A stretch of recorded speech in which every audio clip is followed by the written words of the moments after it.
Without a moment's pause, I stepped into the living room that night. The hour was late, and I had risen solely to quench my thirst with a drink of water. I didn't expect anyone to be awake, neither my husband Victor, who was abroad on business, nor my stepson Julian, who was usually kept locked in his bed until midday. So when I spotted him seated on the couch, I froze. It wasn't just the surprise, it was the intensity of his gaze, unrelenting and fixed on me. It took me a moment to understand why. My nightgown felt almost frozen in the dim light of the floor lamp beside him, the sheer fabric clinging to my body, revealing far more than I had intended. Make sure to subscribe to my channel so I can continue sharing these intriguing, genuine tales. Be sure to watch this video all the way to the end and give it a thumbs up, as this story promises to be truly captivating. Kindly click the like button to show your support. Julian, I found my voice softer than I had meant it to be, and he remained silent, his gaze sweeping over me in a manner that twisted my stomach, not from unease, but from a deeper danger. I instinctively clutched the neckline of my gown, feeling vulnerable, yet it was too late. The look in his eyes conveyed everything. In a flurry, I spun around and muttered something about needing water, but my hand shook as I clutched the glass. His presence hung in the air, quiet yet heavy. When I glanced back, I discovered him still watching me, his gaze inscrutable yet powerful enough to render me utterly speechless. That was the moment when everything transformed. I believe it's appropriate to briefly introduce myself and the path that has brought me to this current state, where even a glance from my stepson can destabilize me. I am Evelyn, a name that feels far too elegant for the chaos I have fashioned in my existence. I am 53 years old and happily married to Victor. Hallworth, my second spouse, is a man I can count on, yet that dependability seems to falter in our personal lives. When I married him a decade ago, I believed I had finally discovered the stability I had long sought after years of hardship as a single mother. My first husband departed, leaving me with little more than burdens and sorrow, yet Victor offered the stability I craved. Still, security is not the same. As love and our marriage transformed into a partnership over time, Victor's frequent travels left me in a spacious, empty house adorned with beautiful furnishings, yet devoid of warmth. I attempted to fill the emptiness with hobbies such as gardening and painting, but even those pursuits began to feel like mere routines. In my own home, I've faded into the background, that is, until Julian came back. Now 24 years old, he has just graduated and is making his way home to discover what unfolds next during the summer. I had known him since his teenage years, always polite, calm, and somewhat distant. Yet, the Julian who came back this summer was transformed. He carries himself with a newfound confidence, and his gaze is more piercing than ever. For the first time, I can't help but see how much he has grown. I remind myself it's merely a passing thought, yet something shifted that evening in the living room. When I noticed him staring at me with such intensity, I went back to bed and suddenly found myself completely awake. For hours, I replayed the event in my mind. His gaze lingered, as did the palpable tension in the air, while my body betrayed me with a heat I hadn't experienced in years. I reassured myself it was merely a fleeting glimpse. Yet deep within, I understood it was more than that. That night signified the beginning of something I couldn't quite name, something I was reluctant to acknowledge. Myself, for when I awoke the next morning, the memory of Julian's glare lingered, a moment I yearned to relive. The living room appeared sharper and more defined the following morning. I felt a heightened awareness of Julian's presence, unlike any I had experienced before. His movements around the house, the sound of his voice on the phone, and even the faint scent of his perfume lingering in the hallway seemed amplified. To occupy my mind, I busied myself with washing the countertops and reorganizing the pantry throughout the day. It felt as though cleaning could somehow wipe away the memory of his gaze, Yet by dinner time, I found myself in disarray. Victor was still absent, leaving only Julian and me to endure a rather uncomfortable meal. I averted my eyes, concentrating on my plate as though the roasted chicken warranted my full attention. Finally, Julian shattered the silence, remarking, "You've been quiet today." I glanced upward, taken aback. His voice was casual, yet his gaze held a weight of its own. Yet, I felt a weariness wash over me as I replied, forcing a smile. "Is that really everything?" The question lingered, heavy and piercing. My cheeks began to flush, prompting me to quickly avert my gaze, feigning focus on the task of refilling my water glass, as you can imagine. He continued, his voice dropping, reflecting on last night when my hand came to a standstill. "Of a pour. How about last night?" "I didn't want to make you uncomfortable," he explained, reclining back in his chair. "It's simply that I didn't expect to see you like that," my pulse said while leaning back in his chair. "Allow them to forget." "Could you provide some insight on that?" he asked, his tone quiet and seemingly challenging.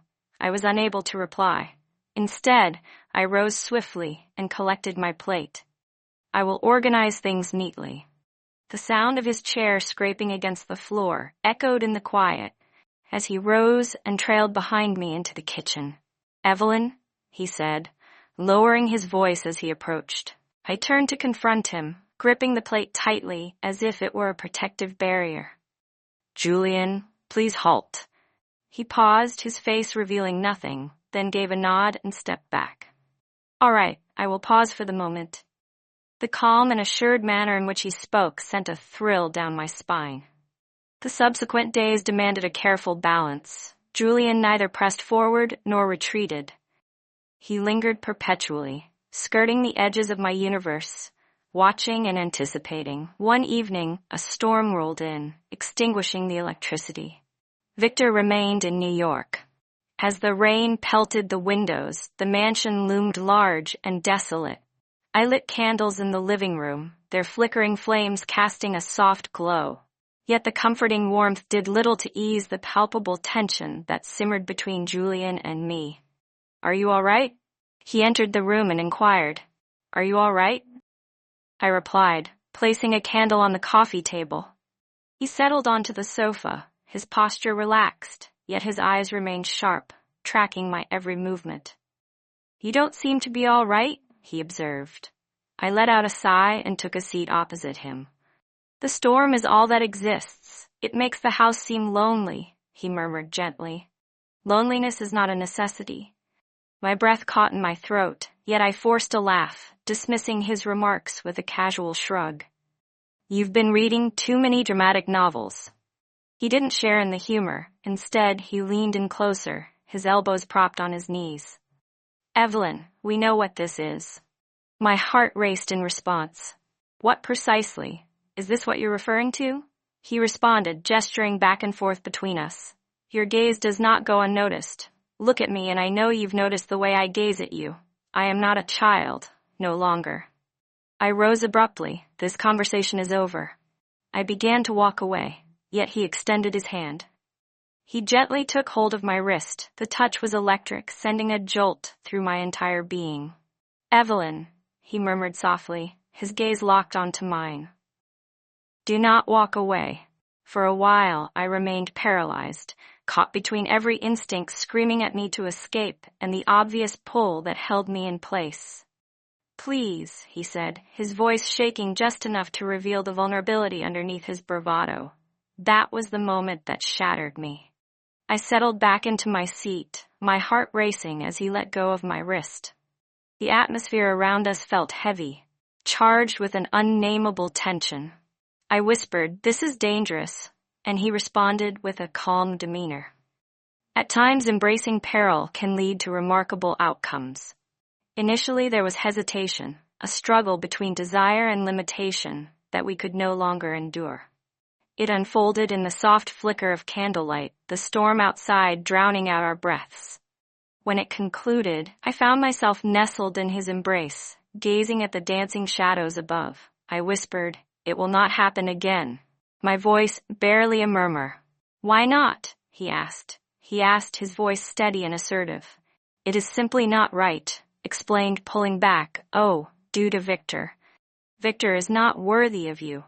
He does not see you, Evelyn, but I do, said, sitting up.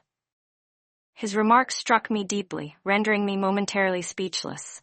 I require some time, I responded after a moment, rising and pulling my robe around me. Please, he nodded, his eyes sharp. Take as much time as you need. I remain rooted in place, yet time has not been a friend. Rather, it has intensified the strain between us, influencing every interaction. A fleeting touch in the kitchen, a prolonged look shared over dinner, the gentle way he utters my name. I strive to keep my distance, but the challenge is undeniable.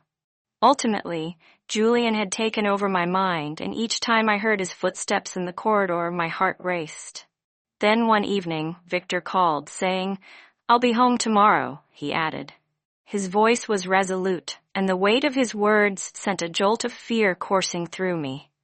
Victor's return threatened to shatter the delicate world that Julian and I had built, forcing us back into our designated roles. Once I ended the call, I spotted Julian in the garden, his hands deep in the soil, caring for the flowers I had planted months earlier. "He's coming back," I said, my voice trembling. Julian glanced up, his expression unreadable. "What course of action should we take?" I hesitated, my voice barely above a whisper, as he came closer, brushing the dirt from his hands. "There's no need to halt, Evelyn. We simply need to proceed with caution and care. We must exercise caution. This situation is utterly ridiculous. We're going to be caught. If that's the case, then let us embrace it," he declared with a bold conviction. I gazed at him in disbelief. "What are you really saying?" "I'm tired of pretending," he responded. "I'm tired of concealing myself." I do not. I try not to care what others think, yet I find myself doing just that, I exclaimed, my eyes brimming with tears. "I cannot afford to lose. Everything, Julian. I cannot lose you." He held my face tightly. His eyes burned with intensity. "I will always be here with you." His words felt like a promise, yet they echoed more like a warning. That night, as I lay in bed, Victor's impending homecoming cast a shadow over me, preventing me from finding rest. Julian's words replayed in my mind. "We don't need to stop. We just have to be careful." But I understood, deep down, that caution alone wouldn't suffice. The storm we had unleashed was already too fierce to control, and it was only a matter of time before it consumed us both. Victor came the next day with his customary aura of power, which permeated the home. He welcomed me with a short kiss on my cheek. He barely looked up from his phone and gave Julian a brief, "Yes, it's wonderful to have you back," I murmured, trying a grin as I accepted his luggage. He looked at me, his brow furrowed slightly. "You seem exhausted. Do you sleep well?" "I'm all right," I answered hastily, turning away before he noticed the blush on my neck. Julian said nothing. His eyes remained locked on Victor with a serenity that belied none of the tumult that had overtaken us in his absence that evening. I was standing at the kitchen sink cleaning dishes while Victor worked at his office. Julian entered gently, his presence like a magnet that I couldn't resist. "You're going to break that plate," he warned calmly. Pointing to the one I was holding too hard, I put it down, my hands shaking. "You must stop," I murmured, not daring to look at him. "What's the point?" He approached and inquired this. "How you look at me, how you linger," I responded, finally turning to face him. Julian cocked his head, his gaze locked on me. "Would you like me to stop my breath?" Caught, I didn't respond. His fingers brushed against mine as he reached for a towel, sending a thrill through me. "You do not have to keep faking, Evelyn, not number." "With me, Julian, we can't keep doing this," I replied, my voice shaking. "But we are," explained, his voice firm, "and we will." As footsteps echoed down the corridor, I stepped back to put some distance between us. Victor arrived at the doorway, staring at us with a strange leer. "Is everything okay in here?" he inquired in a casual but severe tone. "Fine," I said immediately, my voice too loud. Julian nodded, his face flawless. Expression of serenity, just helping with the dishes. Victor stayed for a time, his eyes shifting between us, before returning to his office. The tension in the house grew intolerable in the days that followed.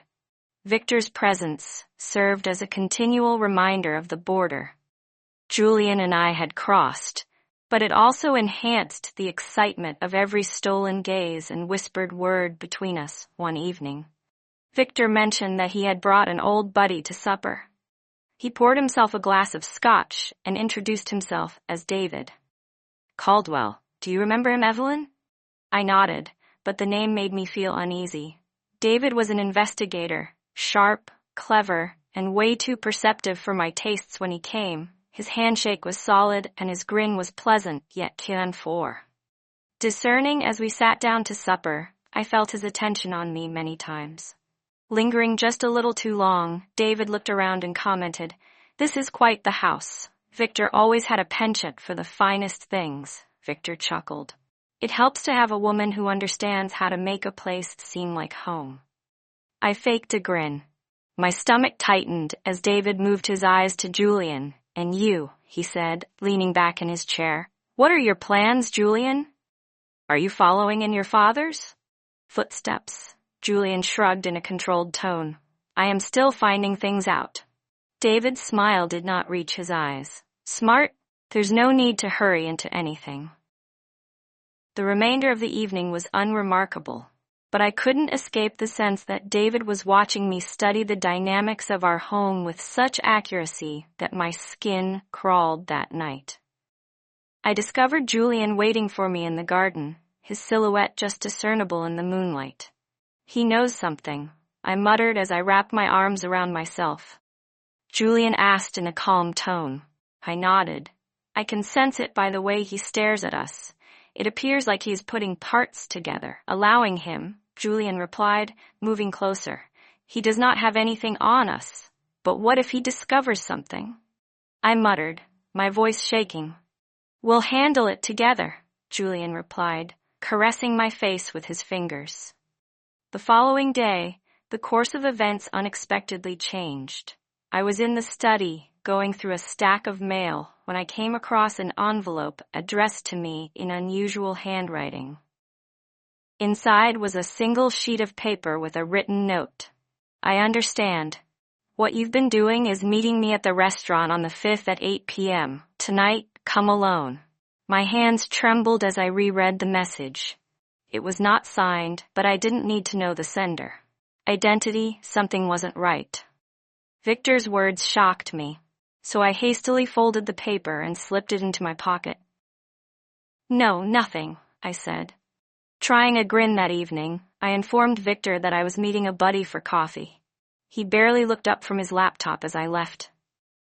My heart beating as I walked to the diner, Fiona was waiting for me in a corner booth, her face smug as I took the seat. Across from her, "You've been busy," she said, stirring her coffee. "What do you want?" I asked, getting right to the subject. She grinned and leaned back in her chair, of course enough to make me forget all I've seen. I tightened my hands beneath the table. "You do not have any proof, don't I?" she remarked, taking out her phone. Her blood raced cold as she tapped the tablet and showed me a blurry snapshot of Julian and me in the garden, his fingers on my cheek. "Delete it," I murmured, my voice cracking. "Not until I get what I want," she said. "At the end of the week, I don't have that much money," I said, my mind racing. "Then sort it out," she added, getting up and returning her phone to her handbag. "Because if you don't, Victor will know first when I inform Julian about the meeting." He was furious. He paced the room and muttered, "She's bluffing." I responded, with a shaking voice, "She has photos, and she's not lying, Julian." "She is serious, then." "We'll pay her," he explained. With what I inquired. "I do not have access to that type of money, and neither do you."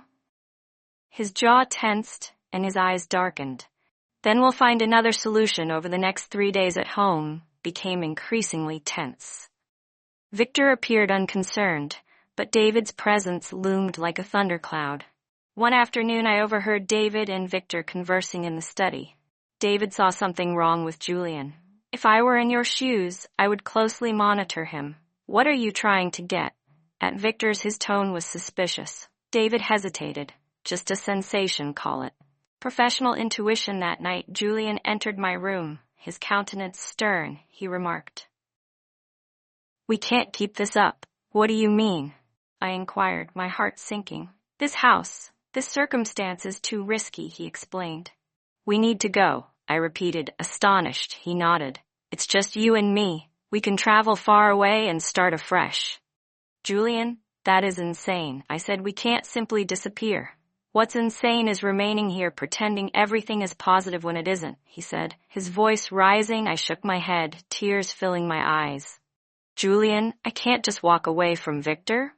From this life? Do you adore him?" Julian interrupted with a harsh tone. I froze. "That's what I thought," he said, his voice softening. "Evelyn, I adore you. I can't take the notion of losing you." His words shattered something within me, and I drew him into an embrace, clinging to him as if he were the only thing holding me afloat. But even as I held him, a niggling voice in the back of my mind reminded me that this wasn't over.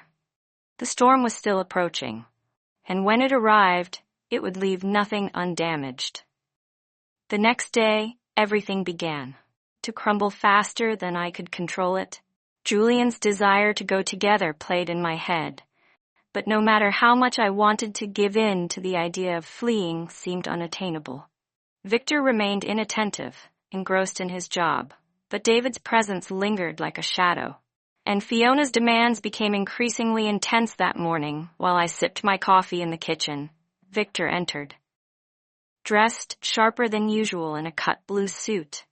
"I'll be gone most of the day." He inquired about what was happening as he scanned through emails on his phone. Attempting to keep my tone casual, he said, glancing up quickly, "I have a meeting downtown.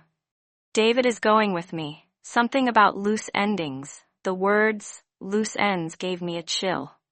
"What type of loose ends?" Victor shrugged off. "Nothing to worry about, just business." But when he kissed my cheek and walked out the door, I couldn't escape the suspicion that he wasn't telling me the full story. By mid-afternoon, my anxiety had skyrocketed. Julian was gone, presumably trying to figure out how to deal with Fiona and me. Was left alone in the home with nothing but my thoughts. I walked the living room, my thoughts racing with options. Then the doorbell rang. Fiona stood there when I opened it, arms crossed and a smug grin on her face. "You're late," she murmured, walking in without waiting for an invitation. "What exactly are you talking about?" I inquired, my voice wavering. "The money," she said, turning to face me. "I told you I needed it by today." "I told you I didn't have that much money," I said, trying to keep my voice calm. "That's bad." She continued, taking out her phone since Victor might be interested in seeing them. She held up the screen, and it appeared again. The photograph of Julian and me in the yard is vivid enough to remove any doubt about what was going on between us. "Fiona, please," I said, my voice cracking. "You don't need to do this." "Oh, but I do," she said, her tone scornful. "Unless, of course, you suddenly realize how to fulfill my price." Before I could react, the front door opened and Julian entered. When he noticed Fiona, he froze and his eyes narrowed. "What's happening?" he inquired, his voice low and threatening. Fiona smirked as she continued, "Just having a little chat with Met, your stepmother." Julian stepped forward, his stance tight. "You should depart not until I receive what I came for," she explained, holding out her phone. Julian's expression intensified, and before I could intervene, he grabbed the phone from her fingers. Fiona shrieked, grasping for it, but Julian kept it out of her reach. "This is over now," he murmured, his voice frigid. "Do you suppose that is my only copy?" She sneered. Julian said, "If you say anything about this to anyone, I'll make sure you regret it." Fiona's eyes fluttered open for a moment, yet she quickly regained her composure, and her smile reemerged. She commented, "That's quite a bold statement. Let us take a moment to observe." She hurried out, slamming the door with forceful finality. "She will not." "Stop," I replied, my voice quivering. "She will," Julian replied, his tone unwavering. Later that night, I distinctly heard Victor speaking on the phone in his study. His voice carried a soft tremor, laced with unease. David was drawing closer. He added, "We must find a way to handle this." The situation was handled discreetly, ensuring no unresolved issues lingered. The statement sent shudders down my spine as I moved closer to the door, straining to hear. If it comes down to it, Victor mentioned that we might have to sever relations completely. Do you realize something? My stomach churned. He was not merely discussing the idea of suppressing David. He spoke of murder. Later that evening, I saw Julian in the garden, pacing along the edge of the property. I relayed everything I had overheard, my voice trembling as I recounted Victor's words. Victor is scheming something perilous. Julian's expression darkened. We must put an end to him. In what way? I asked, my voice trembling. I whispered, he possesses all the power. He possesses wealth and connections. Yet he lacks you, Julian stated, his tone firm, and this is what terrifies him. The following morning, the situation intensified. I woke to the sound of tense voices coming from the study. Julian and Victor were arguing, their words muffled, but my heart raced as I crept closer, staying hidden. Victor snapped, "You're a selfish, reckless bastard. You have jeopardized everything I possess, successful, and you are deceitful and timid." Julian replied, "You've been employing Evelyn as a shield for your wrongdoings, and I refuse to do the same." "I'm going to let you take her down with you." Victor's voice dropped, cold and menacing. "What are your plans, Julian? Should we go to the police?" "They will find amusement in your situation. Out of the station, you're merely a pampered child unaware of your place." Julian, in a steady voice, responded, "Perhaps not, but I have enough knowledge to make you kneel." The room fell into silence, and I found myself holding my breath, apprehensive about what would unfold. Finally, Victor broke the stillness, his voice oddly composed. "If you want to ruin me, go ahead, but remember this, I'll bring Evelyn down. By being with me, she risks losing everything she has worked hard to achieve and create. Would you genuinely want it weighing on your conscience?" I stepped into the room before Julian could respond, my voice quivering. "Stop, both of you." They pivoted. Their expressions struck me as both strained and furious. "This has escalated beyond reason," I whispered. As my chest tightened, "Victor, if you genuinely care for me, you must put an end to this. Let it go."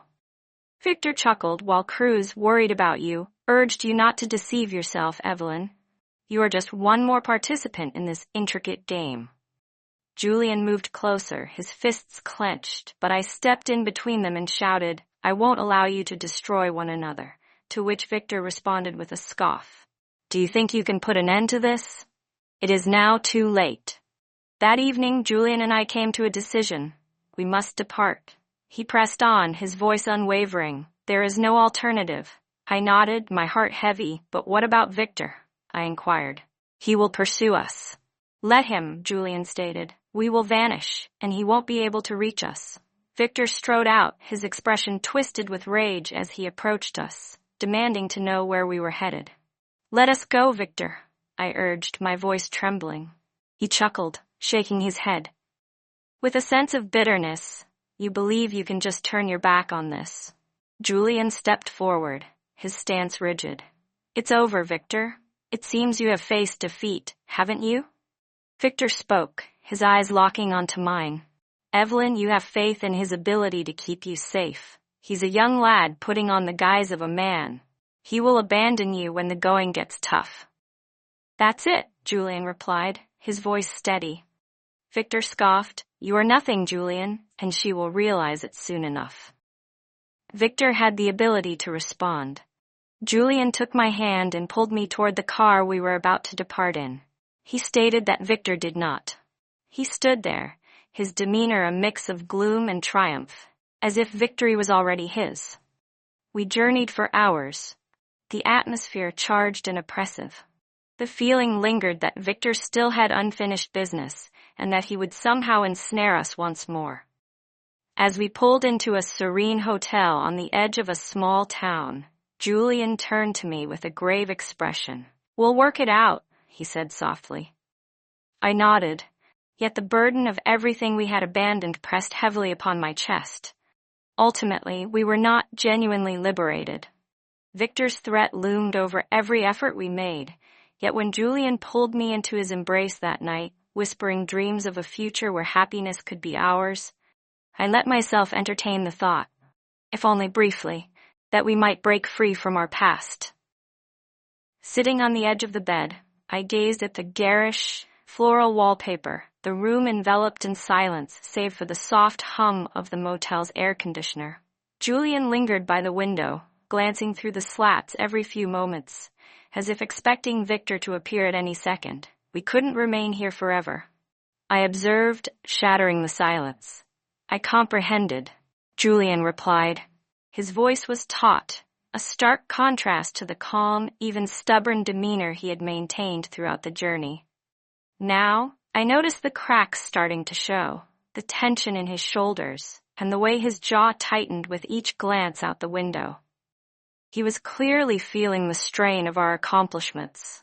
A strategy is essential. I whispered, my tone steadier than the turmoil within me. Julian turned to face me with a piercing stare, determined to push forward and stay one step ahead of him. "Do you honestly think Victor would overlook this?" I pondered whether to stand up and face him. "Did you hear what he said?" Julian responded that he would come after us. "Let him," I whispered Julian, with tears brimming in my eyes. Tears gathering in my eyes, we cannot go on living like this indefinitely. "We had no choice," he explained, his voice trembling. The breaking point came 3 days later as we traveled west toward a place Julian described as small enough to disappear into. That's when we noticed the car behind us, trailing for miles, lingering just far enough back to raise our suspicions. Yet neither of us could shake the unsettling feeling that we were being observed. Julian's hands tightened around the steering wheel as I asked, "Are you certain?" With his voice wavering, Julian remained silent. Instead, he took the next exit, maneuvering through side streets in an effort to shake off our pursuer. The car continued to follow us, its headlights shining brightly in the rearview mirror. "Hold on," Julian urged, his voice strained as he suddenly veered onto a dirt road. The car behind us hesitated for a moment before resuming its chase, tires kicking up dust as it narrowed the distance. "Julian, what are you doing?" I asked, concerned about the swelling in my chest. "I'm ending this," he declared, his tone resolute. He brought the automobile to a swift stop, shifting it into park before stepping out. "Stay here," he commanded, his tone brooking no argument. I watched as he strode toward the other car, shoulders squared and fists tight. Victor unlocked the driver's door and emerged, his expression twisted in anger.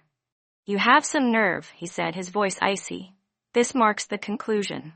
Julian remained silent, drawing nearer.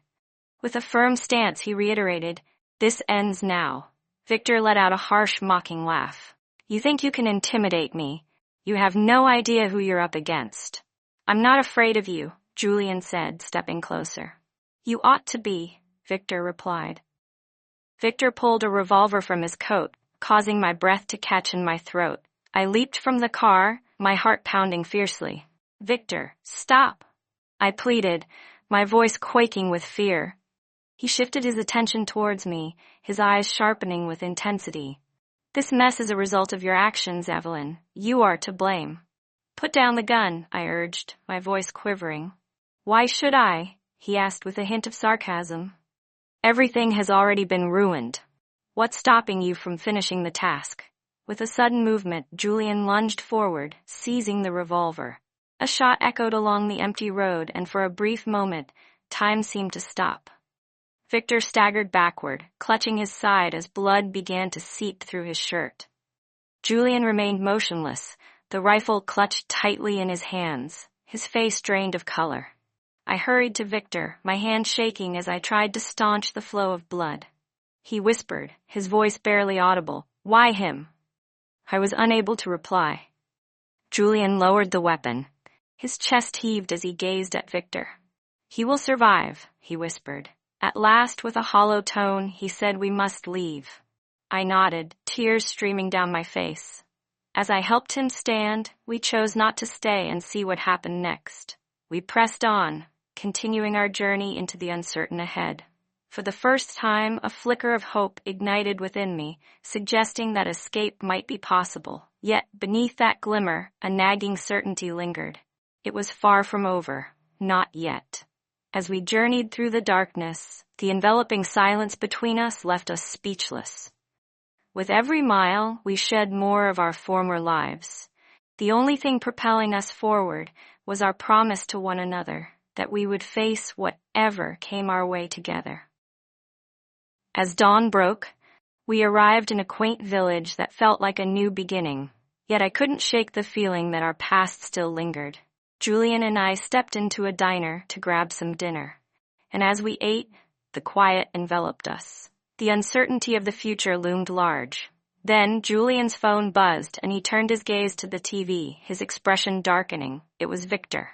He said, "I froze," he says. "He's coming after us," Julian said, his voice tense. "He won't stop until we go back where we belong."